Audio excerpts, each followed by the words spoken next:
लखनऊ में सपा अध्यक्ष अखिलेश यादव की प्रेस कॉन्फ्रेंस में जीएसटी वाले मामले पर अखिलेश यादव ने कहा, वन डिस्ट्रिक्ट वन प्रोडक्ट केवल नाम के लिए है, केवल चुनाव को लेकर जीएसटी कम की है। जीएसटी कम होने से मुनाफाखोरी कम नहीं होगी। आपने पूरा बाजार चीन को दे दिया है। चीन वन डिस्ट्रिक्ट वन प्रोडक्ट को खत्म कर देगा। बीजेपी पहले इस्तेमाल करेगी फिर बर्बाद करेगी। उन्नाव में राज्य मंत्री दिनेश प्रताप सिंह का बड़ा बयान। दिनेश प्रताप सिंह ने कहा कि राहुल अखिलेश कभी यूपी के दो लड़के बनकर निकलते, कभी बुआ और बबुआ की जोड़ी में निकलते हैं। दिल्ली पहुंचते हैं तो एक दूसरे पर वार करते हैं, अपने अपने लाभ के लिए दल का प्रयोग करते हैं। भाजपा सबका साथ सबका विकास के तहत काम कर रही है। सपा और कांग्रेस स्वार्थी दल हैं। उन्नाव में भाजपा प्रदेश अध्यक्ष भूपेंद्र चौधरी का बयान। भूपेंद्र चौधरी ने कहा, जब अखिलेश यादव मुख्यमंत्री थे तब प्रदेश दंगाइयों के हवाले रहा। सपा सरकार में रोज दंगे होते थे। सपा सरकार में जमीनों पर कब्जे होते थे। बच्चियां घरों से निकलने में डरती थीं। बीजेपी सरकार में अपराध न्यूनतम स्तर पर है। लखनऊ में विधायक नंदकिशोर गुर्जर का एबीवीपी को समर्थन। नंदकिशोर गुर्जर ने एबीवीपी की आवाज बुलंद की। मंत्री ओम प्रकाश राजभर से माफी की मांग की। नंदकिशोर गुर्जर ने कहा, एबीवीपी राष्ट्रवादी छात्र संगठन है, उन्हें गुंडा कहना छात्रों का अपमान है। लखनऊ में पुलिस की प्रताड़ना से तंग युवक का वीडियो कार सीज होने पर युवक ने जारी किया video. Sushant gold city police पर गंभीर आरोप। महिला अधिवक्ता ने भी जारी किया था वीडियो। लखनऊ में जलालुद्दीन छांगुर का धर्मांतरण गिरोह इस महीने चार्जशीट दाखिल करेगी। ईडी करोड़ों की मनी लॉन्ड्रिंग में साक्ष्य मिले। विदेशी फंडिंग से उतरौला में संपत्ति खरीदी। उतरौला स्थित 13 संपत्तियां ईडी ने जब्त की थी। यूनाइटेड मरीन कंपनी के जरिए विदेश से पैसा लिया। लखनऊ में माफिया मुख्तार की जमीन पर गरीबों का आशियाना। माफिया की जमीन पर सरकार ने बनवाए 72 फ्लैट। मुख्तार के कब्जे से योगी सरकार ने जमीनें छुड़वाई थी। मुख्तार का कब्जा हटा, अब यहाँ रहेगी गरीब जनता। गरीबों को मिलेंगे 9 लाख रुपए में 2 BHK फ्लैट।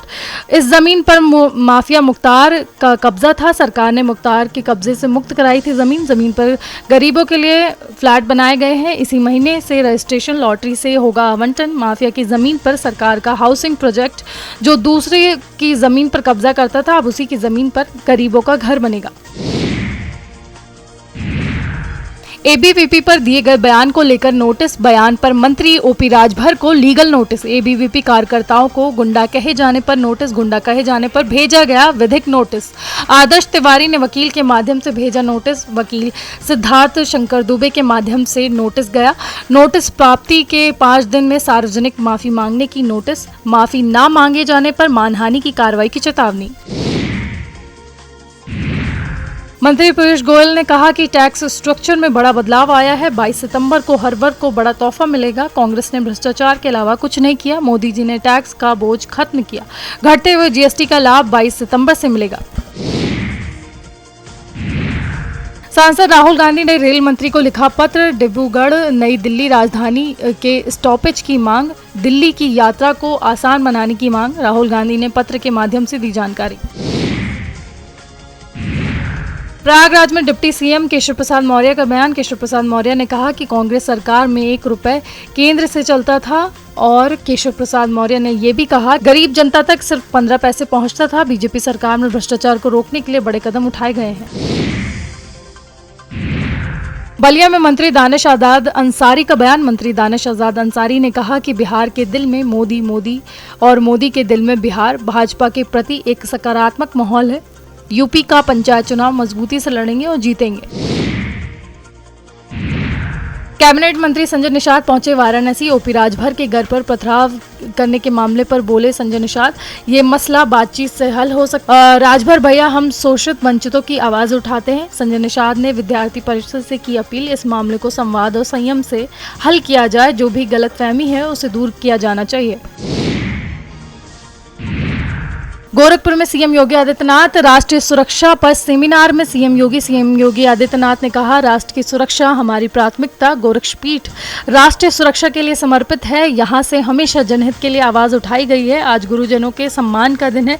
अराजक राष्ट्र जल्द समाप्त हो जाता है। जैसे पाकिस्तान अंदर से खोखला हो गया है, आज पाकिस्तान में सिर्फ अराजकता है। देश के लिए आंतरिक शांति भी जरूरी है।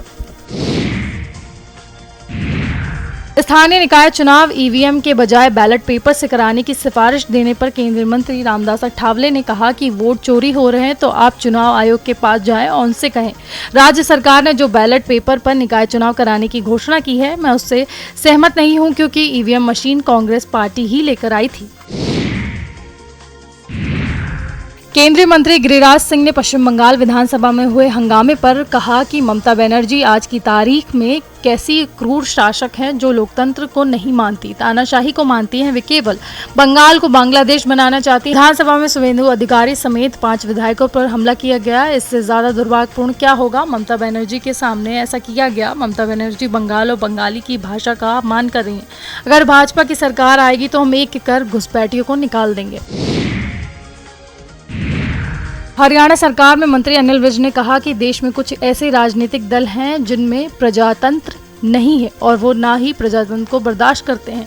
अपनी बातों को व्यक्त करने का विधायक को अधिकार है, लेकिन तानाशाही प्रवृत्ति के लोग इसे बर्दाश्त नहीं कर सकते। ममता बनर्जी ने भाजपा के नेता को मार्शलों से उठाकर सदन के बाहर फेंका। मुझे भी भूपेंद्र सिंह हुड्डा जब मुख्यमंत्री थे तब कई बार मार्शलों से उठवाकर बाहर फेंका था। आज हुड्डा का हाल देख लीजिए, यही हाल ममता बनर्जी का होगा।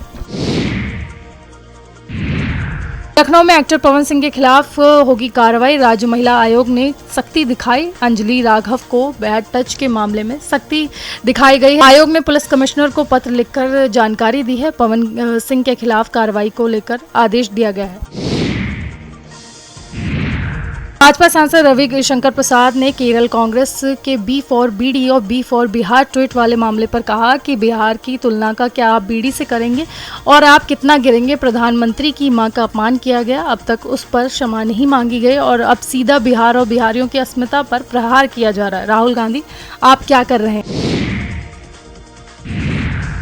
आप सांसद संजय सिंह ने पंजाब में बाढ़ की स्थिति पर कहा कि हर जगह जलभराव और बाढ़ की स्थिति को देखने को मिल रही है। लोग घरों की छत पर रहने के लिए मजबूर हैं। उनके सामान, मकान, खेती, मवेशियों और पशुओं का नुकसान हुआ है। मुझे लगता है कि पंजाब सरकार पूरी तरीके से उनकी मदद कर रही है। आपका एक एक कार्यकर्ता लोगों की मदद में लगा हुआ है। पंजाब वो राज्य है जिसने पूरी दुनिया के लिए लोगों की मदद की है। आज जब पंजाब को जरूरत है तो सभी लोगों को आगे आना चाहिए। सपा अध्यक्ष अखिलेश यादव ने प्रेस कॉन्फ्रेंस कर बीजेपी सरकार पर फिर से निशाना साधा है। अखिलेश यादव ने कहा कि ये सरकार पढ़ने नहीं देना चाहती है। लोग पढ़ेंगे तो सरकार से सवाल करेंगे। नौकरी बीजेपी के एजेंडे में नहीं है। इस सरकार ने स्कूलों को बंद किया है। 69,000 शिक्षक भर्ती के अभ्यर्थी अब परेशान हैं। अखिल भारतीय वीडियो पिटाई सभी ने देखा। जहाँ बच्चे पढ़ाई कर रहे हैं वहाँ मान्यता नहीं। बच्चों के भविष्य का सरकार क्यों नहीं सोचती। ओपी राजभर को PWD लेना चाहिए। इस सरकार के 493 दिन अब बचे हैं।